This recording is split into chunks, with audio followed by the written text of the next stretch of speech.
എല്ലാവർക്കും നമസ്കാരം. നമ്മൾ ഇന്ന് ഇവിടെ ഒരു പുതിയ കോഴ്സ് ആരംഭിക്കുകയാണ്. അത് നിങ്ങൾ കാണുന്ന പോലെ തന്നെ അത് എക്കണോമിക്സ് ആണ്, അഥവാ സാമ്പത്തിക ശാസ്ത്രം.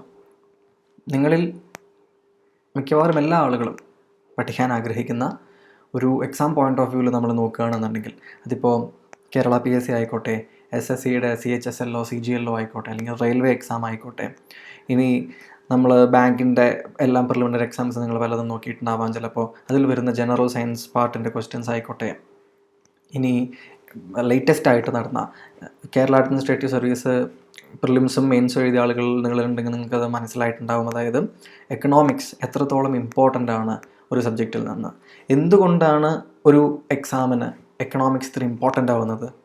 അതിൻ്റെ പ്രധാന കാരണം എന്താണെന്ന് വെച്ചാൽ, ഈ എക്കണോമിക്സ് എന്ന സബ്ജക്റ്റ് മറ്റുള്ള സബ്ജക്റ്റുമായിട്ട് വളരെയധികം ഓവർലാപ്ഡ് ആണ് എന്നുള്ളതാണ് കാര്യം. എങ്ങനെയാണ്? നിങ്ങൾ പല സബ്ജക്റ്റും ഇപ്പോൾ പഠിച്ചിട്ടുണ്ടാവാം. പൊളിറ്റി പഠിച്ചിട്ടുണ്ടാവാം, ഹിസ്റ്ററി പഠിച്ചിട്ടുണ്ടാവാം, അല്ലെങ്കിൽ ജോഗ്രഫി പഠിച്ചിട്ടുണ്ടാവാം. ഇപ്പോൾ പൊളിറ്റിയിൽ നിങ്ങൾ പഠിച്ച സമയത്ത് നിങ്ങൾ എന്തെല്ലാം കണ്ടിട്ടുണ്ടാവും? നിങ്ങൾ ബജറ്റ് പാസ്സാക്കുന്നത്, പോളിസി ഫോർമേഷൻ, ബില്ലുകൾ എങ്ങനെ അവതരിപ്പിക്കുന്നു. ഈ ബജറ്റ്, പോളിസി, പലതരം ഫണ്ടുകൾ, ഇവയെല്ലാം എവിടെയാണ് വന്ന് നിൽക്കുന്നത്? എക്കണോമിക്സിലാണ് വന്ന് നിൽക്കുന്നത്. അതുപോലെ തന്നെ നിങ്ങൾ ജിയോഗ്രഫി ഇപ്പോൾ എടുക്കുകയാണെന്നുണ്ടെങ്കിൽ, ഹ്യൂമൻ ജിയോഗ്രഫിയുടെ ഒരു പാർട്ട് എടുക്കുകയാണെന്ന് വിചാരിക്കും. ഹ്യൂമൻ ജിയോഗ്രഫിയിൽ നിങ്ങൾ പോപ്പുലേഷനെ സംബന്ധിച്ച പല കാര്യങ്ങളും പഠിച്ചിട്ടുണ്ടാവും, അല്ലേ? മൈഗ്രേഷൻ പാറ്റേണിനെ കുറിച്ച് പഠിച്ചിട്ടുണ്ടാവും. ഏത് രീതിയിലാണ് ഈ മൈഗ്രേഷൻ പാറ്റേണുകൾ ജനങ്ങളുടെ ജീവിതത്തിൻ്റെ സാമ്പത്തികാവസ്ഥയെ ബാധിക്കുന്നത് എന്നെല്ലാം നിങ്ങൾ കണ്ടിട്ടുണ്ടാവും. അപ്പോൾ അതിനും ഒരു ബന്ധമുണ്ട്. ജിയോഗ്രഫിയിൽ മറ്റൊരു സെക്ഷൻ എടുക്കുകയാണെന്നുണ്ടെങ്കിൽ എന്താണ്? ഈ മണ്ണ് വന്നടിയുന്നത്, ആ മണ്ണിലുള്ള മിനറൽസിനെ കുറിച്ച്, അതുപോലെ തന്നെ ന്യൂക്ലിയർ റിയാക്ടറിനെ കുറിച്ച്, എനർജി ജനറേഷനെ കുറിച്ച്, ഇതെല്ലാം എവിടെയാണ് കോൺട്രിബ്യൂട്ട് ചെയ്യുന്നത്? അവസാനം എക്കണോമിക്സിലാണ്, അല്ലെങ്കിൽ ഇൻഡസ്ട്രിയിലേക്കാണ്. അത് തുടർച്ചയായി എക്കണോമിക്സിലേക്കാണ് വരുന്നത്. പിന്നെ തീർച്ചയായിട്ടും ഹിസ്റ്ററി നിങ്ങൾ പഠിച്ച ഓരോ ചാപ്റ്ററുകളിലും നിങ്ങൾ എക്കണോമിക്സ് കണ്ടിട്ടുണ്ടാവും. ആൻഷ്യൻ ഹിസ്റ്ററി ആവട്ടെ, മെഡീവൽ ഹിസ്റ്ററി ആവട്ടെ, മോഡേൺ ഹിസ്റ്ററി ആവട്ടെ, ഏതൊരു ഹിസ്റ്ററിയാണ് നിങ്ങൾ എടുക്കുന്നതെന്നുണ്ടെങ്കിലും അതിൽ ഓരോ ഡിസിഷൻസും, രാജാക്കന്മാർ മുതൽ സാധാരണ ജനങ്ങൾ വരെയുള്ള ആളുകൾ എടുത്ത തീരുമാനങ്ങളും, ഇപ്പോൾ രാജാക്കന്മാർ ഭരിച്ചതാവട്ടെ, ഈസ്റ്റ് ഇന്ത്യ കമ്പനിയെ പോലെ മോഡേൺ ഇന്ത്യയിലാണെന്നുണ്ടെങ്കിൽ ഈസ്റ്റ് ഇന്ത്യ കമ്പനിയെ പോലെയുള്ള കമ്പനികൾ എടുത്ത ഡിസിഷൻസ് ആവട്ടെ, സാധാരണ ജനങ്ങളുടെ റിവോൾട്ട് ആവട്ടെ, അതിപ്പോൾ ഫ്രഞ്ച് റവല്യൂഷൻ ആണെങ്കിലും നമ്മളുടെ സ്വാതന്ത്ര്യ സമരമാണെങ്കിലും, ഓരോ INCയുടെ മീറ്റിങ്ങുകളും, ഇന്ത്യൻ നാഷണൽ കോൺഗ്രസിൻ്റെ പല മീറ്റിങ്ങുകളിലും നിങ്ങൾ കണ്ടിട്ടുണ്ടാവും എക്കണോമിക് ഇംപ്ലിക്കേഷൻസ് ഉള്ള ഡിസിഷൻസ് എടുത്തായിട്ട് നിങ്ങൾക്ക് കാണാൻ പറ്റും. അപ്പോൾ ഈ രീതിയിൽ നമ്മൾ ചരിത്രം പരിശോധിക്കുകയാണെങ്കിലും മറ്റേതൊരു വിഷയം പരിശോധിക്കുകയാണെങ്കിലും പഠിക്കുകയാണെങ്കിലും, എക്സാം പോയിൻ്റ് ഓഫ് വ്യൂവിൽ തന്നെ പഠിക്കുകയാണെങ്കിലും, അത് എക്കണോമിക്സിലേക്ക് എപ്പോഴും കയറി വരും. അല്ലെങ്കിൽ എക്കണോമിക്സ് പഠിക്കുമ്പോൾ അത് എപ്പോഴും മറ്റ് വിഷയങ്ങളിലേക്ക് കയറിപ്പോവും. അതുകൊണ്ട് തന്നെ എക്കണോമിക്സിൻ്റെ പഠനം എന്ന് പറയുന്നത് മറ്റുള്ള സബ്ജക്റ്റുകളുടെ പല പാർട്ടുകളുടെയും കൂടി പഠനമാണ്. അപ്പം നമ്മൾ ഈ ഒരു വിഷയത്തിലൂടെ, ഈ ഒരു കോഴ്സിലൂടെ കടന്നു പോകുമ്പോൾ പലപ്പോഴും മറ്റ് പല വിഷയങ്ങളിലേക്കും ഒന്ന് കയറി ഒന്ന് തൊട്ടിട്ട് ചിലപ്പോൾ ഇറങ്ങിയിട്ട് വരും. അപ്പോൾ അത് നിങ്ങൾ മനസ്സിൽ വയ്ക്കുക. അപ്പോൾ നമുക്ക് ഇന്നത്തെ ഈ ഒരു സെഷൻ ആരംഭിക്കാം. ഈ ഒരു സെഷനിൽ ഞാൻ നിങ്ങളോട് പറയാൻ പോകുന്നത് എന്താണ് ഈ കോഴ്സ് കൊണ്ട് മുഴുവനായി നിങ്ങൾ പഠിക്കാൻ പോകുന്നത്, എന്താണ് ഞങ്ങൾ നിങ്ങൾക്ക് ഈ കോഴ്സിലൂടെ നൽകാൻ ഉദ്ദേശിക്കുന്നത് എന്നതിനെക്കുറിച്ചാണ്. അപ്പോൾ ആ കാര്യങ്ങൾ പറഞ്ഞതിന് ശേഷം ഒരു സ്റ്റാർട്ടിങ് എന്നുള്ള രീതിയിൽ ഇന്ത്യൻ എക്കണോമിയുടെ ചില ഒരു സർഫേസ് ലെവൽ ചില ഫീച്ചേഴ്സ് എല്ലാം പറഞ്ഞ് നമുക്ക് ഇന്നത്തെ ഒരു കോഴ്സിൻ്റെ ആരംഭം, ആദ്യത്തെ ക്ലാസ് നമുക്ക് അവസാനിപ്പിക്കാം. അപ്പോൾ നമുക്ക് തുടങ്ങാം, അല്ലേ? ഈ ഒരു കോഴ്സിൽ നമ്മൾ പഠിക്കാൻ പോകുന്നത് എക്കണോമിയാണെന്ന് നിങ്ങൾക്ക് മനസ്സിലായിട്ടുണ്ട്. അപ്പോൾ എക്കണോമി ഒരു വാസ്റ്റ് സബ്ജക്റ്റാണ്. നമ്മൾ നേരത്തെ പറഞ്ഞ പോലെ എല്ലാ സബ്ജക്റ്റിലേക്കും കയറുകയും എല്ലാ സബ്ജക്റ്റിൽ നിന്ന് കടം കൊള്ളുകയും കൊടുക്കുകയും ചെയ്യുന്നൊരു സബ്ജക്റ്റാണ് എക്കണോമി. അതുകൊണ്ട് തന്നെ ഈ ഒരു വാസ്റ്റ് സബ്ജക്റ്റിനെ നമ്മൾ ഇന്ത്യൻ പേഴ്സ്പെക്റ്റീവിലേക്ക് ആദ്യം തന്നെ ഒതുക്കുകയാണ്. ഇന്ത്യൻ പേഴ്സ്പെക്റ്റീവിലാണ് ഈ ക്ലാസ്, നമ്മൾ ഈ കോഴ്സ് മുഴുവനായിട്ട് നമ്മൾ പോകുന്നത്. കാരണം എക്സാമിന് നമുക്കതാണ് ആവശ്യമുള്ളത്. ഇനി അങ്ങനെ പറഞ്ഞാൽ തന്നെ നമുക്ക് പിന്നെ എന്ത് നോക്കണം? എന്തെല്ലാം പഠിക്കണം, അല്ലേ? നമ്മൾ പഠിത്തം തുടങ്ങുന്നത് എവിടെ നിന്നാണ്? തീർച്ചയായിട്ടും നമ്മളുടെ ആദ്യത്തെ പോയിന്റ് വരുന്നത് എന്താണ് എക്കണോമിക്സ് എന്നും എക്കണോമിക്സിൻ്റെ ബേസിക്സ് എന്താണ് എന്നതുമാണ്. എക്കണോമിക്സിൻ്റെ ബേസിക്സിനെ കുറിച്ച് നമ്മൾ സംസാരിക്കുമ്പോൾ വരുന്ന 3 പദങ്ങളാണ് എന്ത്? ഡിമാൻഡ്, പിന്നൊന്ന് സപ്ലൈ, പിന്നൊന്ന് മാർക്കറ്റ്. ഇവയാണ് സാമ്പത്തിക ശാസ്ത്രത്തിൻ്റെ ഏറ്റവും അടിസ്ഥാനപരമായ 3 ഘടകങ്ങൾ. അപ്പോൾ ഡിമാൻഡ് എന്ന് വെച്ചാൽ എന്താണ് നിങ്ങൾക്കറിയാം? ആളുകൾ ആവശ്യപ്പെടുന്നു. എന്താവശ്യപ്പെടാം? പല സാധനങ്ങൾ ആവശ്യപ്പെടാം. അത് എന്തെല്ലാം ആവാം? ചിലപ്പോൾ ഗുഡ്സ് ആവാം, ചിലപ്പോൾ സർവീസസ് ആവാം, അല്ലെങ്കിൽ എന്താവാം, ചിലപ്പോൾ ഫൈനാൻഷ്യൽ സർവീസസ് ആവാം ആവശ്യപ്പെടുന്നത്. അത് ഏത് വേണമെങ്കിലും ആവാം. അപ്പോൾ ഡിമാൻഡ് വരുന്നു. ഡിമാൻഡിന് ശേഷം ആ ഡിമാൻഡിനെ കൃത്യമായി എന്ത് ചെയ്യണം? ഒരു സപ്ലൈ ലൈനിലൂടെ മീറ്റ് ചെയ്യണം. അപ്പോൾ സപ്ലൈ ഡിമാൻഡിനെ മീറ്റ് ചെയ്യാൻ വേണ്ടി എന്ത് ചെയ്യണം? സപ്ലൈ നടക്കുന്നു. ഇവ എവിടെയാണ് രണ്ടും നടക്കുന്നത്? തീർച്ചയായിട്ടും നമുക്കറിയാം, അത് മാർക്കറ്റിലൂടെയാണ് നടക്കുന്നത്. മാർക്കറ്റിൽ വെച്ച് ഡിമാൻഡും സപ്ലൈയും മീറ്റ് ചെയ്യുന്നു, അല്ലേ? സിമ്പിളായിട്ടുള്ള ലോജിക്. ഇതേ ലോജിക്കിനെ ചില എക്കണോമിക്കൽ ടേംസ് വെച്ചാണ് നമ്മൾ ഈ ഹോൾ കോഴ്സിൽ പലയിടങ്ങളിലും വെച്ച് കാണാൻ പോകുന്നത്. ഇവയ്ക്ക് ഓരോന്നിനും, ഡിമാൻഡിനും സപ്ലൈക്കും മാർക്കറ്റിനുമുള്ള പല പല സവിശേഷതകളാണ് നമ്മൾ ഈ കോഴ്സിൽ പലയിടത്തും കാണാൻ പോകുന്നത്. ഡിമാൻഡ്, സപ്ലൈ തുടങ്ങിയവയ്ക്ക് ചില റെപ്രസെൻറ്റേറ്റീവ് കർവ് ഉണ്ട്, അതെല്ലാം നമ്മൾ പഠിക്കും. മാർക്കറ്റ് പല വിധത്തിലുള്ള മാർക്കറ്റുകളുണ്ട്. ഫ്രീ മാർക്കറ്റ് ഉണ്ട്, നിങ്ങൾക്കറിയാം അല്ലേ? ചില മൊണോപോളൈസ്ഡ് മാർക്കറ്റ്സ് ഉണ്ട് ചിലയിടങ്ങളിൽ. അത് അങ്ങനെ പല വിധത്തിലുള്ള മാർക്കറ്റുകളുണ്ട്. അവയെക്കുറിച്ചെല്ലാം ആ തിയറീസ് എല്ലാം എന്ത് ചെയ്യും? നമ്മൾ പഠിക്കും. ഇപ്പോൾ മാർക്കറ്റിനെ കുറിച്ച് പഠിച്ചു കഴിഞ്ഞാൽ പിന്നീട് തീർച്ചയായും നമ്മൾ എത്തുന്ന സ്ഥലം ഏതാണ്? നമ്മളുടെ രാജ്യത്തിൻ്റെ എക്കണോമിയെക്കുറിച്ചാണ്, അല്ലേ? രാജ്യത്തിൻ്റെ എക്കണോമിയെക്കുറിച്ച് പഠിക്കുന്ന സമയത്ത് നമുക്ക് കൃത്യമായിട്ട് എന്തറിയണം? രാജ്യത്തിൻ്റെ എഫിഷ്യൻസി, എക്കണോമിക് എഫിഷ്യൻസി അറിയണം. അതറിയാനുള്ള ക്രൈറ്റീരിയയാണ് എന്ത്? രാജ്യത്തിൻ്റെ നാഷണൽ ഇൻകം. നാഷണൽ ഇൻകം, രാജ്യത്തിൻ്റെ നാഷണൽ ഇൻകം നമ്മൾ പല രീതിയിൽ അളക്കും. നിങ്ങൾക്ക് തന്നെ എന്തായാലും പരിചയം ഉണ്ടാവും. GDP എന്ന പേരിൽ, അതുപോലെ തന്നെ GNI എന്ന പേരിൽ, national income, gross national income, gross domestic product എന്നെല്ലാം പറഞ്ഞ് നിങ്ങൾ പല രീതിയിൽ കേട്ടിട്ടുണ്ടാവും. അതുപോലെ തന്നെ ഗ്രോസ് ഡിസ്പോസിബിൾ ഇൻകം ഉണ്ട്. അപ്പോൾ ഇവ തമ്മിലുള്ള വ്യത്യാസങ്ങൾ തീർച്ചയായും നിങ്ങളെ കുഴക്കുന്ന ഒരു കാര്യമായിരിക്കും, അല്ലേ? അതുപോലെ തന്നെ ഗ്രോസ് വാല്യൂ ആഡഡ് എന്ന് പറഞ്ഞൊരു കാര്യം നിങ്ങൾ കേട്ടിട്ടുണ്ടാവും. അപ്പോൾ എന്താണ് ഈ ഗ്രോസ് വാല്യൂ ആഡഡ്? അതെങ്ങനെ GDP ആവുന്നു? എന്താണ് അപ്പം ഗ്രോസ് നാഷണൽ ഇൻകവും GDP തമ്മിൽ വ്യത്യാസം എന്തിനാണ് ഇത്രയധികം അളവുകൾ? ഒരളവ് പോരെ, ഒരൊറ്റ അളവിൽ ചെയ്താൽ പോരെ? ആ കാര്യം നമ്മൾ പഠിക്കുന്നതിനാണ് എന്ത്? മെത്തേഡ്സ് നമ്മൾ പഠിക്കുന്നത്. ഏതെല്ലാം മെത്തേഡ്സിലാണ് നമ്മൾ ഇത് അളക്കുന്നത്? ഈ മെത്തേഡ്സ് നമ്മൾ പഠിക്കുമ്പോൾ നമുക്ക് കൃത്യമായിട്ട് എന്ത് മനസ്സിലാവും? എന്തിനാണ് ഇത്തരം അളവുകൾ? വേറെ അളവുകൾ എന്തെല്ലാമാണ്? എങ്ങനെയാണ് gross value added gross domestic പ്രൊഡക്റ്റായി മാറുന്നത്? അതെങ്ങനെയാണ് ഗ്രോസ് നാഷണൽ ഇൻകമായി മാറുന്നത്? ഏതെല്ലാം മെത്തേഡുകളാണുള്ളത്? അപ്പോൾ മെത്തേഡുകൾ നമ്മൾ പറയുകയാണെങ്കിൽ തന്നെ നമുക്ക് പല വിധത്തിലുള്ള മെത്തേഡുകളുണ്ട്. അതായത് എന്താ പറയുക, നമുക്ക് ഔട്ട്പുട്ട് മെത്തേഡ് എന്ന് പറഞ്ഞിട്ടൊരു മെത്തേഡ് ഉണ്ട്. ഔട്ട്പുട്ട്, അതായത് പ്രൊഡക്ഷൻ നടക്കുകയാണല്ലോ. ഓരോ പ്രൊഡക്റ്റും എന്താ ഉണ്ടാവുന്നത്? പ്രൊഡക്ഷനിലൂടെയാണ് പുറത്തു വരുന്നത്. അപ്പോൾ ഔട്ട്പുട്ട് മെത്തേഡ് അല്ലെങ്കിൽ ഒരു പ്രൊഡക്ഷൻ മെത്തേഡ് എന്നെല്ലാം പറഞ്ഞിട്ട് നമുക്കൊരു മെത്തേഡ് പഠിക്കാനുണ്ട്. അത് കഴിഞ്ഞിട്ട് പിന്നെ നമുക്ക് വേറൊരു മെത്തേഡ് എന്താ ഉള്ളത്? ഇൻകം മെത്തേഡ് ഉണ്ട് നമുക്ക്. അതായത് മൊത്തത്തിലുള്ള ഇൻകം ആളുകളുടെ അളന്നുകൊണ്ട് നമ്മൾ എന്ത് കണ്ടുപിടിക്കും? നാഷണൽ ഇൻകം കണ്ടുപിടിക്കും. പിന്നെ ഇൻകം മെത്തേഡ് കഴിഞ്ഞിട്ട് പിന്നെ മൂന്നാമതൊരു പ്രധാനപ്പെട്ട ഒരു മെത്തേഡ് ഏതാണുള്ളത് നമ്മൾ പഠിക്കുന്നത്? എക്സ്പെൻഡിച്ചർ മെത്തേഡ് എന്ന് പറഞ്ഞിട്ടൊരു മെത്തേഡ് നമ്മൾ പഠിക്കുന്നുണ്ട്. അപ്പോൾ ഔട്ട്പുട്ട് മെത്തേഡ് അഥവാ പ്രൊഡക്ഷൻ മെത്തേഡ് എന്ന പേരിൽ, ഇൻകം മെത്തേഡ് എന്ന പേരിൽ, എക്സ്പെൻഡിച്ചർ മെത്തേഡ് എന്ന പേരിലൊക്കെ നമ്മൾ പഠിക്കുന്ന വിവിധ മെത്തേഡ്സ് എന്താണ്, അവയുടെ വ്യത്യാസങ്ങൾ എന്താണെന്ന് പിന്നീട് നമ്മൾ കാണും. ഇനി നാഷണൽ ഇൻകം അളക്കുന്ന സമയത്ത് അത് ആരെ സംബന്ധിച്ചാണ് നമ്മൾ നാഷണൽ ഇൻകം കാണുന്നത്? ഒരു രാജ്യത്തിൻ്റെ എക്കണോമിയുടെ എഫിഷ്യൻസി എന്ന് വെച്ചാൽ അത് ആരുടെ എഫിഷ്യൻസിയാണ്? തീർച്ചയായും അവിടുത്തെ ജനങ്ങളുടെ എഫിഷ്യൻസിയാണ്, അല്ലേ? അപ്പോൾ ജനങ്ങളെ സംബന്ധിക്കുന്ന കാര്യങ്ങളുടെ അളവുകോലാണ് എന്ത്? ഡെമോഗ്രഫി. ഡെമോക്രസി അല്ല, ഡെമോഗ്രഫി. ഡെമോഗ്രഫി എന്ന് വെച്ചാൽ പോപ്പുലേഷനെ സംബന്ധിക്കുന്ന സ്റ്റാറ്റിസ്റ്റിക്സിനെ കുറിച്ചുള്ളൊരു പഠനമാണ് അത് ഉദ്ദേശിക്കുന്നത്. അതിലെന്തെല്ലാം ഉണ്ടാവാം? സെക്സ് റേഷ്യോയെ കുറിച്ചുണ്ടാവാം, ലിറ്ററസി റേറ്റിനെ കുറിച്ചുണ്ടാവാം, മൈഗ്രേഷനെ കുറിച്ചുണ്ടാവാം, ഏജ് ഗ്രൂപ്പ് എവിടെയെല്ലാമാണ്, ആരെല്ലാമാണ് എന്നുണ്ടാവാം. ആ ഏജ് ഗ്രൂപ്പിനെ കുറിച്ചുള്ള കൺസിഡറേഷൻ വരുന്ന സമയത്ത് ഇമ്പോർട്ടൻ്റ് ആയിട്ടുള്ളൊരു ടേം വരും എന്ത്? Demographic dividend. എന്താണ് ഡെമോഗ്രാഫിക് ഡിവിഡൻഡ് എന്ന് നമ്മളവിടെ പഠിക്കും. ഇന്ത്യക്ക് അത് എത്രത്തോളം ഇമ്പോർട്ടൻ്റ് ആണ്, ഇന്ത്യയുടെ പെർസ്പെക്റ്റീവിൽ എത്ര ഇമ്പോർട്ടൻ്റ് ആണ് എന്ന് നമ്മളവിടെ പഠിക്കും. ജനങ്ങളെക്കുറിച്ചുള്ള പഠനം വരുമ്പോൾ വരുന്ന പ്രധാനപ്പെട്ട രണ്ട് കാര്യങ്ങളാണ് എന്തെല്ലാം? പോവർട്ടിയും അൺഎംപ്ലോയ്മെൻറ്റും. ഇവ രണ്ടും ഈ പോവർട്ടി ആവട്ടെ അൺഎംപ്ലോയ്മെൻ്റ് ആവട്ടെ, അത് രണ്ടും പരസ്പര പൂരകങ്ങളായ രണ്ട് ഘടകങ്ങളാണ്. ദാരിദ്ര്യം എന്ന് പറയുന്ന ഒരവസ്ഥ നമുക്കറിയാം. ദാരിദ്ര്യം എന്ന അവസ്ഥയെ നമ്മൾ അളക്കേണ്ടതുണ്ട്, അവയെ ക്വാണ്ടിഫൈ ചെയ്യേണ്ടതുണ്ട്. ഏത് വിധത്തിലെല്ലാം നമുക്കത് അളക്കാമെന്ന് കണ്ടുപിടിക്കേണ്ടതുണ്ട്. അതിനുള്ള മരുന്നുകളും നമ്മൾ കണ്ടുപിടിക്കേണ്ടതുണ്ട്, അല്ലേ? പോവർട്ടി ലൈൻ നിങ്ങൾ കേട്ടിട്ടുണ്ടാവും, BPL APL കുടുംബങ്ങളെക്കുറിച്ച് നിങ്ങൾ കേട്ടിട്ടുണ്ടാവും. അപ്പം അത്തരം കാര്യങ്ങളെല്ലാം എന്താണ്? പോവർട്ടി അളക്കുന്നതിനും തുടർന്ന് നമ്മൾ ഏത് രീതിയിലാണ് ജനത കഴിയുന്നത് എന്നും അളക്കേണ്ടതിൻ്റെ ആവശ്യകതയിലെത്തി നിൽക്കുന്ന ഒരു കാര്യമാണ്. അതിനിടയിൽ തന്നെ നമ്മൾ എന്ത് കണ്ടുപിടിക്കും?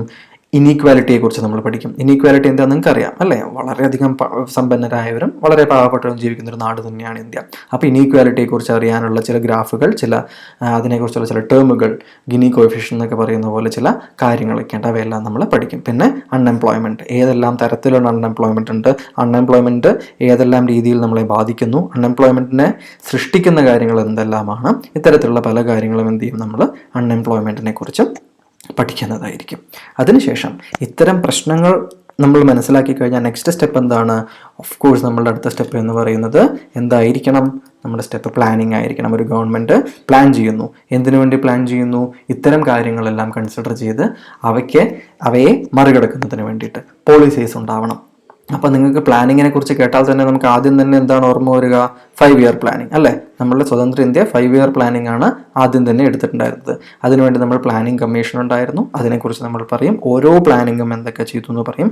ചില സമയത്ത് പ്ലാനിങ് നിന്നിരുന്നു പല കാരണങ്ങൾ കൊണ്ട്. അപ്പോൾ ഉണ്ടായ റോളിംഗ് പ്ലാൻസിനെ കുറിച്ച് നമ്മൾ പറയും. പ്ലാൻ എന്താ പറയുക, ഗ്യാപ്പുകൾ ഉണ്ടായിരുന്നു, ഇടയ്ക്ക് ഹോളിഡേയ്സ് ഉണ്ടായിരുന്നു, പ്ലാൻ ഹോളിഡേയ്സ് ഉണ്ടായിരുന്നു. അതിനെക്കുറിച്ച് നമ്മൾ എന്തുകൊണ്ടെന്ന് നമ്മൾ ജസ്റ്റ് ഒന്ന് നോക്കി പോവും. അതിനുശേഷം ഇപ്പോൾ പുതിയ ഗവൺമെൻറ് വന്നപ്പോൾ എന്താ ഉണ്ടായത്? നീതി ആയോഗാണ് ഇപ്പോൾ പുതിയ കാര്യങ്ങൾ നിശ്ചയിക്കുന്നത്. പ്ലാനിംഗ് കമ്മീഷനെ അവർ സ്ക്രാപ്പ് ചെയ്തിട്ട് നീതി ആയോഗാണ് പുതിയ NDA ഗവൺമെൻറ് ഉണ്ടാക്കിയത്. അപ്പോൾ നമ്മൾ നീതി ആയോഗിനെ കുറിച്ചും അവയുടെ സ്ട്രക്ചറിനെ കുറിച്ചും മറ്റും നമ്മൾ നോക്കുന്നതായിരിക്കും.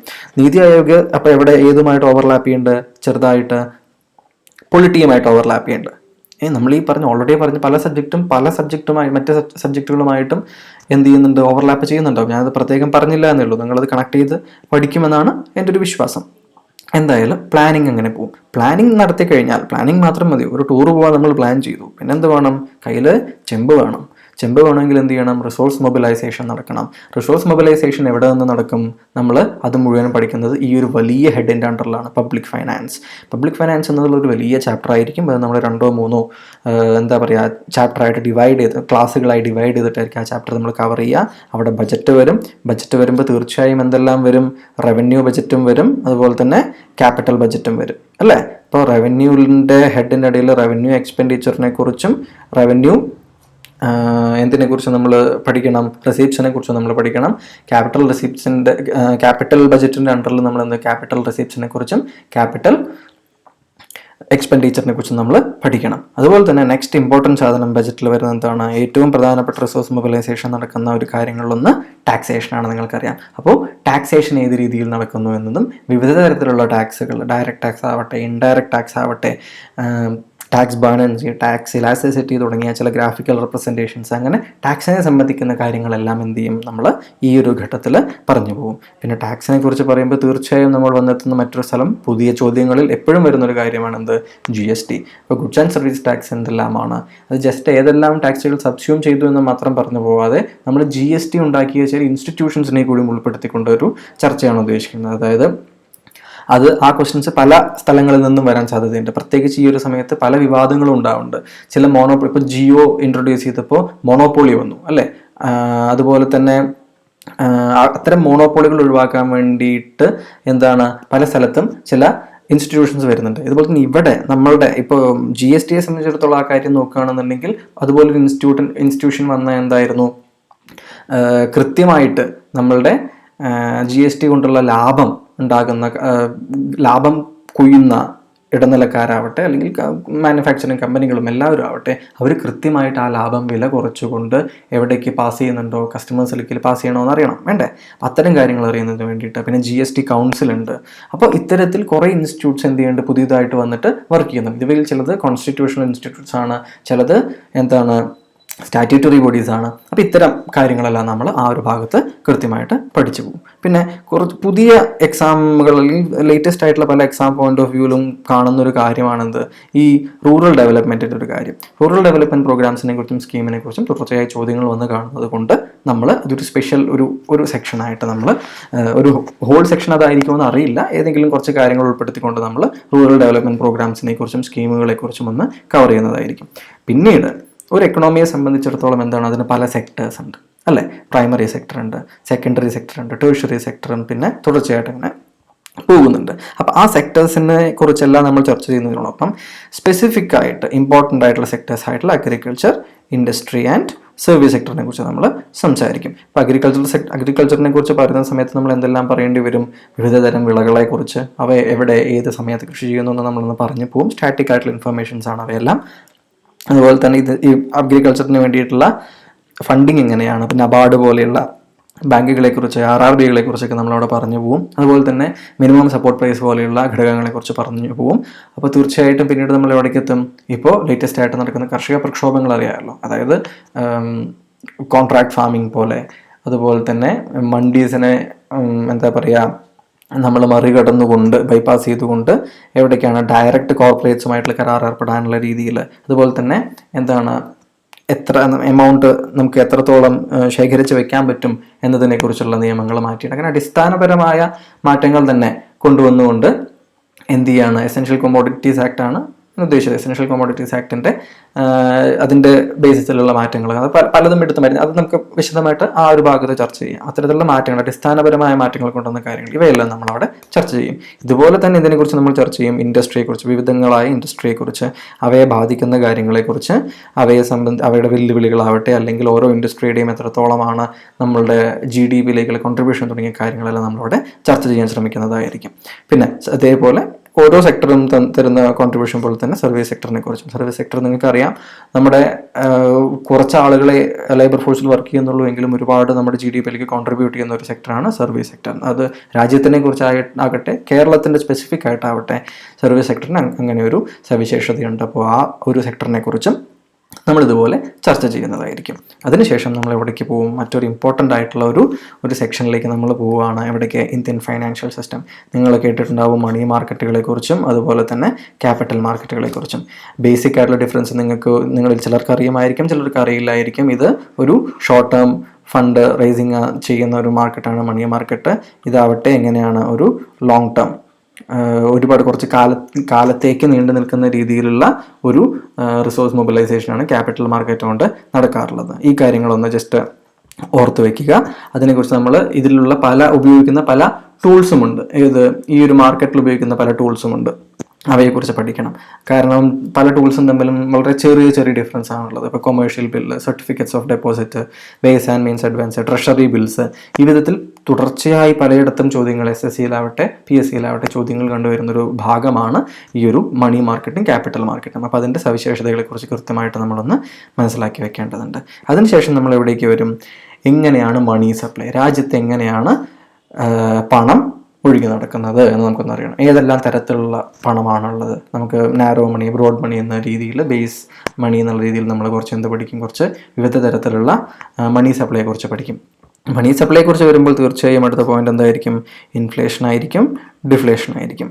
അപ്പോൾ മണി സപ്ലൈ കൂടുന്ന സമയത്ത് നിങ്ങൾക്കറിയാം ബേസിക്കായിട്ട് ഇൻഫ്ലേഷൻ ഉണ്ടാകുന്നുണ്ട്, ഡിഫ്ലേഷൻ തിരിച്ചുള്ളൊരു അവസ്ഥയാണ്. പക്ഷേ ഇന്ത്യയുടെ ഒരു പെർസ്പെക്റ്റീവിൽ നമ്മൾ നോക്കുമ്പോൾ എപ്പോഴും നമ്മൾ കൂടുതൽ കോൺസെൻട്രേഷൻ ഇൻഫ്ലേഷൻ ആയിരിക്കും കൊടുക്കുക. അപ്പോൾ അതിനെക്കുറിച്ച് നമ്മൾ കൃത്യമായി പോകും. എന്തൊക്കെയാണ് ഇൻഫ്ലേഷന് കാരണമാകുന്നത്, കോസ്റ്റ് പുഷ് ഫാക്ടർ, അങ്ങനെ കുറച്ച് കാര്യങ്ങളുണ്ട്. ആ കാര്യങ്ങളെല്ലാം നമ്മൾ കൃത്യമായിട്ട് അതിൽ പഠിച്ചു പോകും. പിന്നെ ഒരു ചെറിയൊരു പോർഷൻ ആണെങ്കിൽ പോലും ഒരു കോൺസ്റ്റിറ്റ്യൂഷണൽ ബോഡിയാണ് ഫൈനാൻസ് കമ്മീഷൻ. നമ്മൾ മറ്റേതെങ്കിലും ഒരു സബ്ജക്റ്റിനൊപ്പം വിഷയത്തിനോടൊപ്പം നമ്മൾ ചേർത്തായിരിക്കും ഫൈനാൻസ് കമ്മീഷനെ കുറിച്ച് പഠിക്കുന്നുണ്ടാവുക.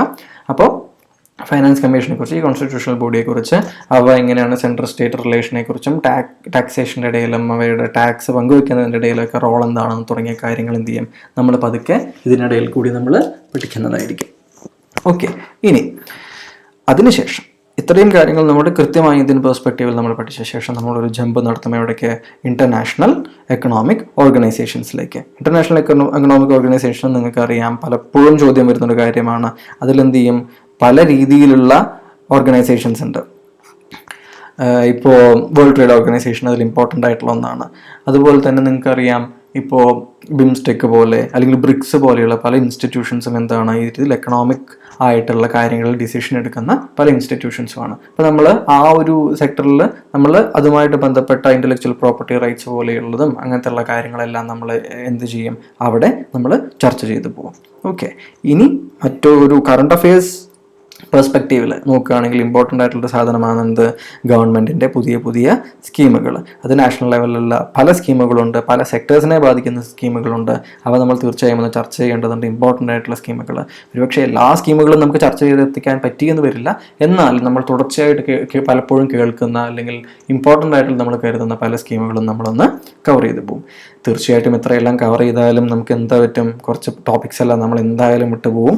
ആ ടോപ്പിക്സ് നമുക്ക് കണ്ടെത്തിയിട്ട് നമ്മൾ അവസാനം എന്ത് ചെയ്യാം, മിസ്സലേനിയസ് ഐഡിയാസിലൂടെ കവർ ചെയ്യാം. പിന്നെ നമ്മൾ ഇത്രയും തിയറിയൊക്കെ പഠിച്ചു കഴിഞ്ഞാലും തീർച്ചയായിട്ടും എന്തുണ്ട്, ക്വസ്റ്റ്യൻസ് നമ്മൾ നോക്കണം അല്ലേ. ക്വസ്റ്റ്യൻസിൻ്റെ ഒരു രീതി എന്താണ്, ഏത് എന്താ പറയുക പാറ്റേണിലാണ് ക്വസ്റ്റ്യൻസ് വരുന്നത് എന്ന കാര്യങ്ങൾ നമ്മൾ തീർച്ചയായിട്ടും പരിശോധിക്കേണ്ടതുണ്ട്. അത് പരിശോധിക്കുന്നതിന് വേണ്ടി നമ്മൾ പ്രീവിയസ് ഇയർ ക്വസ്റ്റ്യൻസ് നമ്മൾ കൃത്യമായിട്ട് കവർ ചെയ്ത് പോവും. ആ ക്വസ്റ്റ്യൻസിലൂടെ പോയിട്ട് നമ്മൾ അതിൻ്റെ ഒരു പാറ്റേൺ കൃത്യമായിട്ട് നമ്മൾ മനസ്സിലാക്കുന്നതായിരിക്കും. ഓക്കെ, അപ്പോൾ ഇത്രയും കാര്യങ്ങളാണ് നമ്മൾ ഈ കോഴ്സിലൂടെ പഠിക്കാൻ പോകുന്നത്.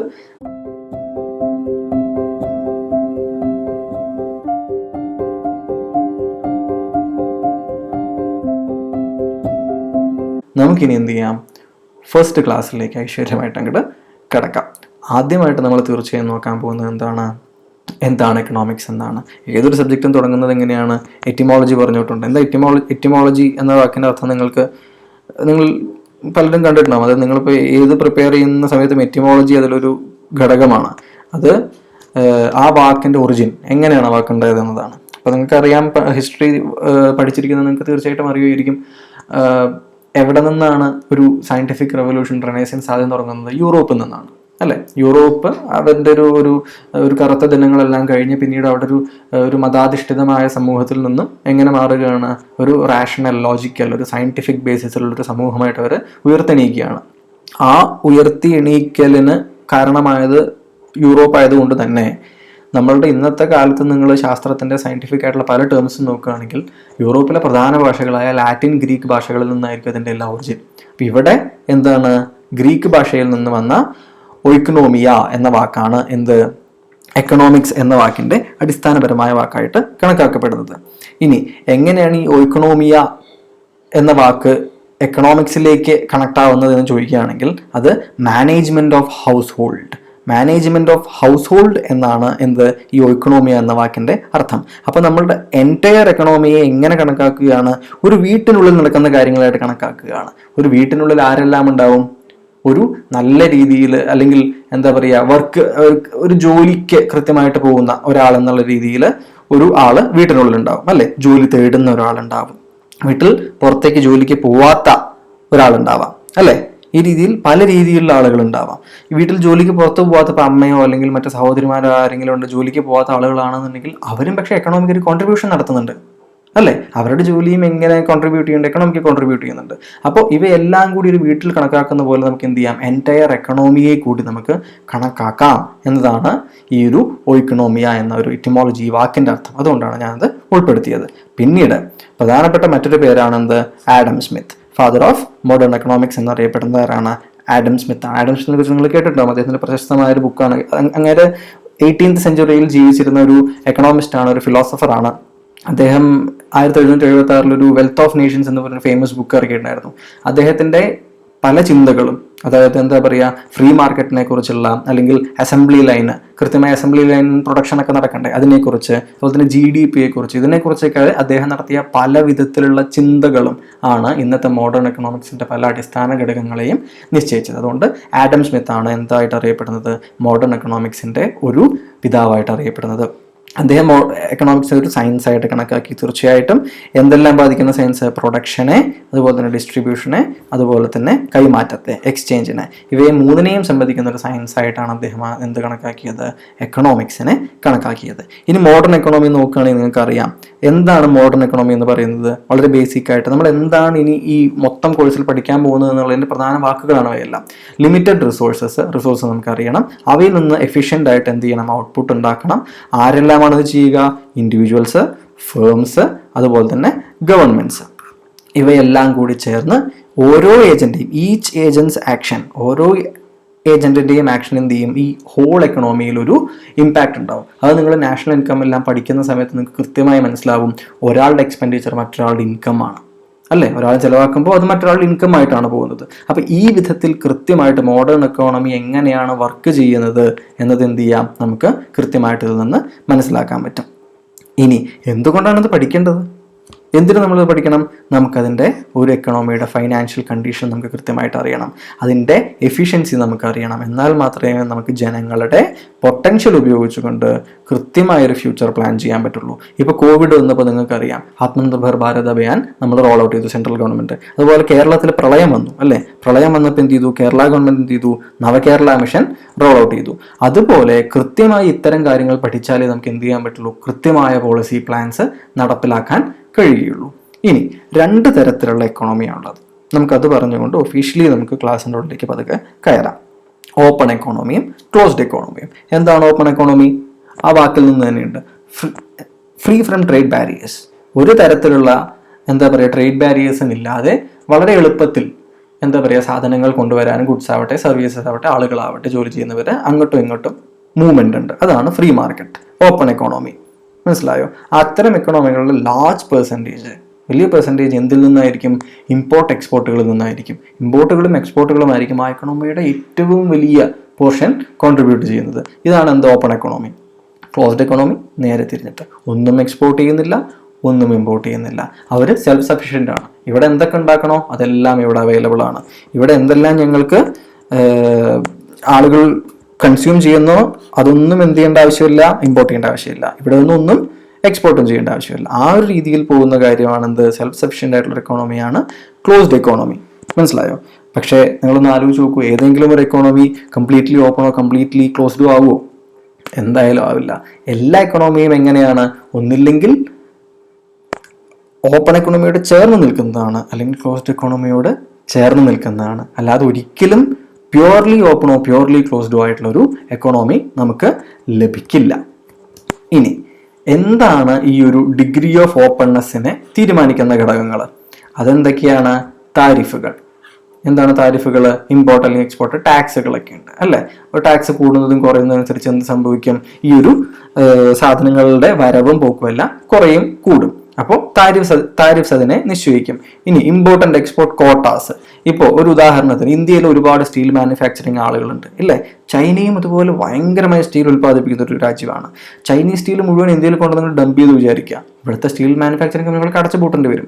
അപ്പോൾ നമ്മൾ പലപ്പോഴും എന്ത് ചെയ്യും?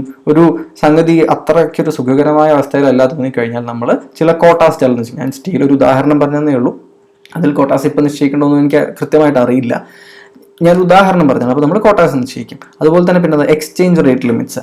എക്സ്ചേഞ്ച് റേറ്റ് ലിമിറ്റ്സ് എന്താണ്? നമുക്ക് ഒരു രാജ്യത്തിന് അവരുടെ എക്സ്ചേഞ്ച് റേറ്റ് മറ്റൊരു കറൻസിയുമായിട്ട് കുറയ്ക്കുകയോ കൂട്ടുകയോ ചെയ്തിട്ട് അവരുടെ എക്സ്പോർട്ടിൻ്റെ എക്സ്പോർട്ടിനെ പോസിറ്റീവ് സൈഡിലേക്ക് മാറ്റാൻ പറ്റും. നിങ്ങൾ പലപ്പോഴും പേപ്പറിൽ ചിലപ്പോൾ കണ്ടിട്ടുണ്ടാവും, അമേരിക്ക ചൈന ട്രേഡ് വാർ ഒക്കെ ഉണ്ടാകുന്ന സമയത്ത് ചൈന വേണമെന്ന് വെച്ചിട്ട് അവരുടെ യുവാൻ്റെ മൂല്യം കുറയ്ക്കുകയാണ്, അങ്ങനെ അവർ എക്സ്പോർട്ടിനെ പ്രൊമോട്ട് ചെയ്യുകയാണ് എന്നൊക്കെ കേട്ടിട്ട് അമേരിക്ക പരാതി പറയാറുണ്ട്. അതെല്ലാം ഇങ്ങനെയാണ്. എക്സ്ചേഞ്ച് റേറ്റിനെ മാനിപ്പുലേറ്റ് ചെയ്തുകൊണ്ടിട്ട് എന്ത് ചെയ്യാൻ പറ്റും? എക്സ്പോർട്ടിൻ്റെ നിന്ന് കിട്ടുന്ന ലാഭം കൂട്ടാനൊക്കെ പറ്റും. അതെങ്ങനെയാണെന്ന് നമ്മളെല്ലാം അതൊക്കെ പഠിക്കും കേട്ടോ. ഈ പറയുന്ന കാര്യങ്ങളെല്ലാം നമ്മൾ പഠിക്കും. ഞാൻ ജസ്റ്റ് കാര്യങ്ങൾ പറഞ്ഞു പോകുന്നതേ ഉള്ളൂ. അപ്പോൾ ഇത്തരം കാര്യങ്ങളാണ് ഡിഗ്രി ഓഫ് ഓപ്പൺനെസ്സിനെ സ്വാധീനിക്കുന്നത്. ഇനി ഇന്ത്യ എന്തായിരുന്നു? ഇന്ത്യയുടെ ഒരു സ്റ്റേറ്റ് എങ്ങനെയായിരുന്നു ചോദിച്ചു കഴിഞ്ഞാൽ, നമുക്കൊരു കൊളോണിയലിസ്റ്റ് പാസ്റ്റ് ഉണ്ട്, അല്ലേ? ഒരു കൊളോണിയൽ പാസ്റ്റ് ഉണ്ട് നമുക്ക്. അതായത് പുറമേ നിന്ന് വരുന്ന രാജ്യങ്ങൾ ഉള്ളിൽ കയറിയിട്ട് ഒരു ഡ്രെയിൻ തിയറി ഒക്കെ നിങ്ങൾ പഠിച്ചിട്ടുണ്ടാവും, അല്ലേ? ദാദാഭായ് നവറോജി ഉണ്ടാക്കിയ ഡ്രെയിൻ തിയറി എല്ലാം നിങ്ങൾ പഠിച്ചിട്ടുണ്ടാവും. ഇവിടുത്തെ സമ്പത്ത് മുഴുവൻ ഡ്രെയിൻ ചെയ്ത് കൊണ്ടുപോയ ഒരു കാലഘട്ടത്തിലൂടെ 200 വർഷം നമ്മൾ സഞ്ചരിച്ച് നമുക്ക് തീർച്ചയായിട്ടും സ്വാതന്ത്ര്യത്തിന് ശേഷം എന്തുണ്ടായിരുന്നു? ഒരു ഭയം ഉണ്ടായിരുന്നു. അതുകൊണ്ട് തന്നെ നമ്മളൊരു പ്രൊട്ടക്ഷനിസ്റ്റ് പോളിസിയാണ് നമ്മൾ എടുത്തത്. നമ്മൾ അങ്ങനെ ഓപ്പൺ അപ്പ് ആയില്ല, നമ്മൾ ക്ലോസ്ഡ് ആയിട്ട് നടന്നു. പക്ഷേ എന്ത് സംഭവിച്ചു? അത് ഇന്ത്യയുടെ ഒരു വലിയ വളർച്ചയെ അത് ഹെൽപ്പ് ചെയ്തില്ല. തൽഫലമായിട്ട് 1990-കളിൽ നമുക്കൊരു ബാലൻസ് ഓഫ് പേയ്മെന്റ് ക്രൈസിസ് ഉണ്ടായി. നമ്മുടെ എക്കണോമി ഒരു തകർച്ചയുടെ വക്കിലെത്തി. ആ സമയത്ത് നമ്മൾ എന്ത് ചെയ്തു? എന്ത് കൊണ്ടുവന്നു? നമ്മൾ LPG റിഫോംസ് കൊണ്ടുവന്നു. നമ്മൾ ലിബറലൈസേഷൻ, അതുപോലെ തന്നെ പ്രൈവറ്റൈസേഷൻ ആൻഡ് ഗ്ലോബലൈസേഷനിലേക്ക് നമ്മൾ നമ്മുടെ എക്കണോമിയെ തുറന്നു കൊടുത്തു. തൽഫലമായിട്ട് എന്തുണ്ടായി? ഗുഡ്സ് ആൻഡ് സർവീസസിൻ്റെയും മറ്റും തുടർച്ചയായ ഒഴുക്ക് എവിടേക്കുണ്ടായി? ഇന്ത്യയിലേക്കും ഇന്ത്യയിൽ നിന്ന് പുറത്തേക്കും തുടർച്ചയായിട്ട് ഉണ്ടായി. അത് നമ്മളുടെ എക്കണോമിയെ വളരെയധികം പോസിറ്റീവായിട്ട് പിന്നീട് ബാധിക്കുന്ന ഒരു കാഴ്ചയാണ് നമ്മൾ കണ്ടത്. ഇനി നമ്മളുടെ പ്രസന്റ് ഡേ എക്കണോമിയുടെ സിറ്റുവേഷൻ ആണ് നമുക്ക് നോക്കേണ്ടത്. ഒരു സ്റ്റാറ്റിക് ആയിട്ടുള്ള ചില ഇൻഫർമേഷൻസ് ആണ്. ഇന്ത്യൻ റുപ്പിയാണ് കറൻസി എന്ന് നിങ്ങൾക്ക് അറിയാം. നമ്മുടെ ഫൈനാൻഷ്യൽ ഇയർ എന്താണ്, ജനുവരി 1 തുടങ്ങുന്നത്? അല്ല, നമ്മൾ April 1 തുടങ്ങിയിട്ട് March 31 വരെയാണ് നമ്മുടെ ഫൈനാൻഷ്യൽ ഇയർ. അത് നിങ്ങൾക്ക് തീർച്ചയായിട്ടും അറിയായിരിക്കും. ഇനി നമ്മൾ അറിയപ്പെടുന്നത് ഏതൊക്കെ പേരിലാണ്? ഇന്ത്യ ഒരു ഡെവലപ്പിംഗ് എമേർജിംഗ് എക്കോണമിയാണ്. അതുപോലെ നമ്മളുടെ ഇൻകം എങ്ങനെയാണ്? ഇപ്പോഴും ലോവർ മിഡിൽ ഇൻകം എക്കോണമിയാണ്. മനസ്സിലായോ? നമ്മൾ ചൈനയെ പോലെ ഒരു എബോ ആവറേജിന്റെ അവിടേക്ക് പോയിട്ടില്ല. പിന്നെ നമ്മൾ കൊളോണിയൽ പാസ്റ്റും മറ്റു പല കാരണങ്ങളും എല്ലാം കാരണം എന്താണ്, നമ്മളൊരു ന്യൂലി ഇൻഡസ്ട്രിയലൈസ്ഡ് കൺട്രിയാണ്. ഓക്കെ, നമ്മൾ ഡെവലപ്ഡ് അല്ലെങ്കിൽ ഇൻഡസ്ട്രിയലൈസ്ഡ് കൺട്രി അല്ല, ന്യൂലി ഇൻഡസ്ട്രിയലൈസ്ഡ് കൺട്രിയാണ്. നമുക്ക് ഇൻഡസ്ട്രിയെ ഇനിയും ഒരുപാട് വളർത്തിയെടുക്കാനുണ്ട്. പിന്നെ നമ്മളുടെ ചില പൊസിഷൻസ്, നമ്മൾ നിലവിൽ 5ാമതാണ്, 5th ലാർജസ്റ്റ് എക്കോണമി. എങ്ങനെ? നോമിനൽ GDP ലെവലിൽ നോക്കുന്ന സമയത്ത് എന്താണ് നോമിനൽ GDP നമ്മൾ പഠിക്കും. നിങ്ങൾ തൽക്കാലം നമ്മളുടെ ഇൻകമിന്റെ ഒരു അളവായിട്ട് കണക്കാക്കിയാൽ മതി. അത് അങ്ങനെ 5ാമതാണ്. 3ാമതാണ് ഏത് രീതിയിൽ? നമ്മൾ പർച്ചേസിംഗ് പവർ പാരിറ്റി വെച്ച് നോക്കുന്ന സമയത്ത്. ഓക്കെ, ഇനി IMFന്റെ ഒരു കണക്ക് പ്രകാരം പെർ ക്യാപിറ്റ ഇൻകം ആണ് നമ്മൾ എടുക്കുന്നത് എങ്കിൽ, അപ്പോൾ എന്താണ് പെർ ക്യാപിറ്റ ഇൻകം വരുന്നത്? ബാക്കി എല്ലാ കണക്കുകളും എന്താണ്? രാജ്യത്തിന്റെ മൊത്തത്തിലുള്ള സമ്പത്താണ് അല്ലെ. ഇത് പെർ ക്യാപിറ്റ ഇൻകം വരുമ്പോൾ മൊത്തത്തിലുള്ള സമ്പത്തിനെ ജനസംഖ്യയുമായിട്ട് നമ്മൾ ഡിവൈഡ് ചെയ്യും. അപ്പോൾ ഓരോ ആളുകൾക്കും എത്ര കിട്ടുന്നുണ്ട്? ഇപ്പൊ ഇന്ത്യയെ പോലെ ജനസംഖ്യ 100-130 കോടി ആയ ഒരു സ്ഥലത്ത് മൊത്തം സമ്പത്തിനെ നമ്മൾ ജനസംഖ്യ കൊണ്ട് ഡിവൈഡ് ചെയ്യുമ്പോൾ തീർച്ചയായും ഒരാൾക്ക് വളരെ കുറവേ ലഭിക്കുകയുള്ളൂ. നമ്മൾ മൊത്തം സമ്പത്തിന്റെ കാര്യത്തിൽ 5ാമതും 3ാമതും എല്ലാം വരുന്നുണ്ടെങ്കിലും പെർ ക്യാപിറ്റ ലെവലിലേക്ക് നമ്മൾ പോകുമ്പോൾ നമ്മളുടെ പൊസിഷൻ എന്താവുകയാണ്? നോമിനൽ GDP ലെവലിൽ 142ാമതേക്കും അതുപോലെ തന്നെ പർച്ചേസിംഗ് പവർ പാരിറ്റി ലെവലിലേക്ക് 124ാമതേക്കും നമ്മൾ പോകുന്നുണ്ട്. അതുകൊണ്ട് തന്നെ അതിന്റെ അർത്ഥം എന്താണ്? ഓരോ പെർ ക്യാപിറ്റ ഒരാളുടെ ഹെഡിൽ വെച്ച് നോക്കുന്ന സമയത്ത് നമ്മൾ എപ്പോഴും ഒരു ലോവർ ഇൻകം കൺട്രിയാണ്. അതുകൊണ്ടാണ് നമ്മൾ എപ്പോഴും ഒരു ലോവർ മിഡിൽ ഇൻകം എക്കണോമി ആയിട്ട് തുടരുന്നത്. ഓക്കെ, ഇനി എന്താണ് പർച്ചേസിംഗ് പവർ പാരിറ്റി എന്ന് നിങ്ങളിൽ പലർക്കെങ്കിലും ഒരു സംശയം തോന്നിയിട്ടുണ്ടാവും. പർച്ചേസിംഗ് പവർ പാരിറ്റി ഇതൊരു ഡെഫിനേഷനാണ് അവിടെ എഴുതിയിരിക്കുന്നത്. ഞാൻ ഡെഫിനേഷൻ വായിച്ചു പോകുന്നില്ല, അത് നിങ്ങൾ വായിച്ചോളൂ. ഞാൻ ഒരു വളരെ സിമ്പിൾ ആയിട്ടുള്ളൊരു രീതിയിൽ പറയാം. അതായത് ഒരു ബാസ്ക്കറ്റ് എടുക്കുന്നു, 2 രാജ്യങ്ങളുണ്ട് എന്നുണ്ടെങ്കിൽ 2 രാജ്യങ്ങൾ ഓരോ ബാസ്ക്കറ്റ് എടുക്കുന്നു. ആ ബാസ്ക്കറ്റിൽ തുല്യമായ തരത്തിൽ എന്ത് നിറയ്ക്കുന്നു? കുറച്ച് ഗുഡ്സ് നിറയ്ക്കുന്നു. അവർക്ക് കമ്പയർ ചെയ്യാൻ പറ്റുന്ന വിധത്തിൽ കുറച്ച് ഗുഡ്സ് നിറയ്ക്കുന്നു. ആ ഗുഡ്സ് എങ്ങനെയായിരിക്കണം? എങ്ങനത്തെ സാധനങ്ങളായിരിക്കണം? കമ്പയർ ചെയ്യാൻ പറ്റുന്ന കുറച്ച് ഗുഡ്സ് ആയിരിക്കണം. ആ ഗുഡ്സിന് അമേരിക്കയിൽ എത്ര ഡോളറാവും നോക്കും, ഇന്ത്യയിൽ എത്ര റുപ്യയാവും നോക്കും. അവിടെ ഇപ്പോൾ $5 സാധനം നമുക്കിവിടെ 50 രൂപയായി, 250 രൂപയായി വിചാരിക്കും. അപ്പൊ എന്ത് കണ്ടുപിടിക്കാൻ പറ്റും? $1 ഇവിടെ എത്ര രൂപ വേണം എന്നുള്ള ആ ഒരു എക്സ്ചേഞ്ച് റേറ്റ് നമുക്ക് കമ്പയർ ചെയ്യാൻ പറ്റും. ഓക്കെ, അതനുസരിച്ച് നമുക്ക് ഇൻഫ്ലേഷനും നമുക്ക് കമ്പയർ ചെയ്യാൻ പറ്റും. ആ രീതികൾ എന്താണ് നമ്മൾ പിന്നീടുള്ള ചർച്ചകളിൽ നമ്മൾ പഠിക്കുമായിരിക്കും. അപ്പോൾ പർച്ചേസിംഗ് പവർ പാരിറ്റിയുടെ കൺസെപ്റ്റ് അതാണ്. മനസ്സിലായെന്ന് വിചാരിക്കുന്നു. ഇനി അവസാനത്തെ ഇന്നത്തെ ടോപ്പിക്കായിട്ട് നമുക്ക് എന്താണ് ഇന്ത്യൻ എക്കണോമിയുടെ ഇപ്പോഴത്തെ സ്ഥിതി, എന്താണ് ഇന്ത്യൻ എക്കണോമിയെ നിലവിൽ നമ്മളുടെ ക്യാരക്ടറിസ്റ്റിക്സ്, നേച്ചർ എന്താണ്? മിക്സഡ് എക്കോണമിയാണ്. നിങ്ങൾക്ക് മനസ്സിലായിട്ടുണ്ടാവും. അതായത് പ്രൈവറ്റ് സെക്ടറും ഇവിടെയുണ്ട്, പബ്ലിക് സെക്ടർ ഇവിടെയുണ്ട്. രണ്ടും ഒരുമിച്ച് കാണപ്പെടുന്ന ഒരു സ്ഥാനമാണ് എന്ത്? Mixed economy. ഇനി ഡെവലപ്പിംഗ് എക്കോണമിയാണ്. മനസ്സിലായോ? ഡെവലപ്പിംഗ് എക്കോണമിയാണ്. എന്തുകൊണ്ടാണ് ഡെവലപ്പിംഗ് എക്കോണമി എന്ന് പറയുന്നത്? അവയുടെ ചില ക്യാരക്ടറിസ്റ്റിക്സ് ആണ്, നിങ്ങളത് വായിച്ച് മനസ്സിലാക്കണം. ഇൻകമിനെ സംബന്ധിച്ചാണെന്നുണ്ടെങ്കിൽ എന്താണ്? നമ്മളൊരു ലോ പെർ ക്യാപിറ്റ ഇൻകമാണ്, നമ്മൾ നേരത്തെ കണ്ടു അല്ലേ. പിന്നെ തൊഴിൽ, അതായത് ഒക്യുപ്പേഷണൽ പാറ്റേൺ എങ്ങനെയായിരിക്കും? പ്രൈമറി സെക്ടറിൽ അറൗണ്ട് ആയിരിക്കും. മനസ്സിലായോ? അതായത് കൃഷിയുടെ ചുറ്റുമായിരിക്കും. അത് നമ്മൾ താഴെ ലാസ്റ്റ് വരുന്നുണ്ട്, നമ്മളൊരു അഗ്രേറിയൻ എക്കോണമിയാണ് എന്ന് പറയുന്നുണ്ട്. കൃഷിയെ ആശ്രയിച്ച് അഗ്രികൾച്ചറിനെ ചുറ്റും ഒരുപാട് ആളുകൾ ജീവിക്കുമെന്നാണ് ഒരു ഡെവലപ്പിംഗ് എക്കണോമിയുടെ ഒരു ക്യാരക്ടറിസ്റ്റിക്സ്. ഇനി പോപ്പുലേഷൻ പ്രഷർ തീർച്ചയായും നിങ്ങൾക്കറിയാം. അൺഎംപ്ലോയ്മെന്റും അണ്ടർഎംപ്ലോയ്മെന്റ് എന്താണെന്ന് നമ്മൾ പഠിക്കും. അതായത് ആളുകളുടെ ഒരു എഫക്റ്റീവ് കോൺട്രിബ്യൂഷൻ 0 ആകുന്ന ഒരു അവസ്ഥയാണ്. കുറേ പേര് ജോലി ചെയ്യുന്നുണ്ടെങ്കിലും അവരെ കൊണ്ട് ഗുണമൊന്നുമില്ല എന്നുള്ളതാണ് ബേസിക്കായിട്ട് അണ്ടർഎംപ്ലോയ്മെന്റ്. അപ്പോൾ അതിനെക്കുറിച്ച് നമ്മൾ കൃത്യമായിട്ട് എന്തായാലും പഠിക്കും. പിന്നെ ക്യാപിറ്റൽ ഫോർമേഷൻ കുറവാണ്, പക്ഷെ എന്തുണ്ട്? സ്റ്റഡിലി ഇൻക്രീസിങ് ആണ്. അതായത് ക്യാപിറ്റൽ ഡെവലപ്പിംഗ് ആണല്ലോ, ഇപ്പൊ കുറവാണെങ്കിലും പക്ഷെ എന്താണല്ലേ താഴത്തേക്കല്ല പോകുന്നത്. FDIയുടെയും മറ്റും ഇൻഫ്ലോ എല്ലാം ഉള്ള കാരണം ക്യാപിറ്റൽ ഫോർമേഷൻ പതുക്കെ കൂടുന്നുണ്ട്. ഇനി ലോ ക്യാപിറ്റൽ പെർ ഹെഡ് നമ്മൾ നേരത്തെ കണ്ടതാണ്. പിന്നെ ഇനീക്വാലിറ്റി കൂടുതലായിരിക്കും, അതായത് unequal distribution of wealth and assets. അതായത് അംബാനിയും ഉണ്ടാവും, വളരെ പാവപ്പെട്ട മനുഷ്യന്മാരും ഉണ്ടാവും. ഇതെല്ലാം എന്തിൻ്റെ ഒരു ലക്ഷണമാണ്? ഇന്ത്യൻ എക്കണോമിയുടെ ഇപ്പോഴത്തെ ഒരു അവസ്ഥയുടെ ഡെവലപ്പിംഗ് എക്കോണമിയാണ് എന്നുള്ളതിൻ്റെ ഒരവസ്ഥയാണ്. പിന്നെ അഗ്രേറിയൻ എക്കണോമിയാണ് നമ്മൾ നേരത്തെ പലയിടങ്ങളിലും കണ്ടതാണ്. കൃഷിയെ ആശ്രയിച്ച് ഏതാണ്ട് 50-60% ഇടയിൽ ആളുകൾ ഇപ്പോഴും ജീവിക്കുന്നുണ്ട്. പക്ഷെ അതിൽ നിന്ന് കിട്ടുന്ന ഔട്ട്പുട്ട് ആവട്ടെ വളരെ കുറവ് പെർസെൻറ്റേജ് ഓഫ് GDP ആണ്. അതുകൊണ്ട് തന്നെ അവർക്ക് വളരെ തുച്ഛമായ ഒരു പണമാണ് ഇതിൽ നിന്ന്, ആദായമാണ് ഇതിൽ നിന്ന് കിട്ടുന്നത്. അപ്പോൾ ഇത്രയും കാര്യമാണ് ഇന്നത്തെ ക്ലാസ്സിൽ നമ്മൾ നോക്കുന്നത്. ഇനി അടുത്ത ക്ലാസ്സിൽ, നെക്സ്റ്റ് സെഷനിൽ നമ്മൾ നോക്കുന്നത് വാട്ട് ഈസ് എക്കണോമിക്സ്. നമ്മൾ പറഞ്ഞു എന്താണ് എക്കണോമിക്സ് എന്ന്. പക്ഷേ ഇനി നമ്മൾ അതിനെ ഫിലോസഫിക്കലിൽ നിന്ന് മുകളിലേക്ക് പോയിട്ട് എന്ത് നോക്കും? കൃത്യമായ ഒരു എക്സാം പോയിന്റ് ഓഫ് വ്യൂവിൽ നോക്കും. പിന്നെ ഞാൻ ഫിലോസഫിക്കൽ എന്ന് പറയുമ്പോൾ നിങ്ങൾ അപ്പോൾ സമയം വേസ്റ്റ് ആക്കരുതെന്നൊന്നും ഒരിക്കലും ചിന്തിക്കരുത്. കാരണം ഇപ്പം നമ്മൾ സംസാരിച്ച പല കാര്യങ്ങളും മനസ്സിലാക്കുന്നതിലൂടെ നിങ്ങൾക്ക് എന്ത് ചെയ്യാൻ പറ്റും? പല ക്വസ്റ്റ്യൻസിൻ്റെയും ഓപ്ഷനിൽ നിന്ന് പലതും ഡിലീറ്റ് ചെയ്യാൻ നിങ്ങൾക്ക് പറ്റും. അപ്പോൾ 4 ഓപ്ഷനിൽ നിങ്ങൾക്ക് ചിലപ്പോൾ പലതും 2 ഓപ്ഷനിലേക്ക്, ഒട്ടും അറിയാത്തൊരു ചോദ്യത്തിന് നിങ്ങൾക്ക് 4 ഓപ്ഷനിൽ നിന്ന് 2 ഓപ്ഷനിലേക്ക് എത്തിക്കാൻ നമ്മൾ ഇത്രയും നേരം ചർച്ച ചെയ്ത പല കോണ്ടെക്സ്റ്റുകൾ നിങ്ങളെ സഹായിക്കും. പ്രത്യേകിച്ച് നിങ്ങൾക്ക് കഴിഞ്ഞ KS എക്സാമിനേഷൻ കഴിഞ്ഞപ്പോഴും യൂണിവേഴ്സിറ്റി അസിസ്റ്റന്റ് കഴിഞ്ഞപ്പോഴൊക്കെ പലരും ബഹളം ഉണ്ടാക്കിയതൊക്കെ നമ്മൾ കണ്ടതാണ്. അതായത് എക്സാം പാറ്റേൺ എന്താ, എങ്ങനെ ക്വസ്റ്റ്യൻ്റെ പാറ്റേൺ എന്തിനാണ് മാറിയതെന്നൊക്കെ ചോദിച്ചാൽ, അപ്പോൾ PSCയുടെ ചെയർമാൻ പറഞ്ഞൊരു കാര്യം ഉണ്ടായിരുന്നു, ഇനിയുള്ള എക്സാമുകളിൽ എന്ത് നിങ്ങൾ പ്രതീക്ഷിക്കണം? ഇങ്ങനെ കൺസെപ്ച്വൽ ക്വസ്റ്റ്യൻസ് പ്രതീക്ഷിക്കണം. എക്സാം പാറ്റേൺ ചിലപ്പോൾ മാറാൻ ഉദ്ദേശിക്കുന്നുണ്ട്. അപ്പോൾ തീർച്ചയായും നമ്മൾ എന്ത് ചെയ്യണം? അതിൻ്റെ ഒരു ബേസിക് കൺസെപ്റ്റുകളും കോണ്ടെക്സ്റ്റുകളെല്ലാം പഠിച്ചു വെക്കണം. പിന്നീട് നമ്മൾ എന്ത് പറയും? എക്കണോമിക്സിനെ കുറിച്ച് അത്തരം കാര്യങ്ങൾ എങ്ങനെയാണ് നമ്മൾ പഠിക്കാൻ പോകുന്ന അടുത്ത ചാപ്റ്ററിൽ ഡിമാൻഡിലൂടെ, നേരത്തെ പറഞ്ഞ പോലെ സപ്ലൈയിലൂടെ, ഈ ഡിമാൻഡ് സപ്ലൈ കർവുകളിലൂടെ, അതുപോലെ തന്നെ മാർക്കറ്റിൻ്റെ പ്രധാന ക്യാരക്ടറിസ്റ്റിക്സുകളിലൂടെ, ഏതെല്ലാം തരത്തിലുള്ള മാർക്കറ്റ്, എന്ത് മാർക്കറ്റ്, അവ എങ്ങനെ പെരുമാറും തുടങ്ങിയ കാര്യങ്ങൾ ഇത്തിരി ഉദാഹരണങ്ങളിലൂടെ നമ്മൾ കൃത്യമായിട്ട് പഠിച്ചു പോകും. അപ്പോൾ നമുക്ക് ഇന്നത്തെ ക്ലാസ് ഈ ഒരു പോയിന്റിൽ വെച്ച് നമുക്ക് നിർത്താം. അടുത്ത ക്ലാസ്സിൽ കാണുന്നവരെയും everybody please take care. Thank you very much.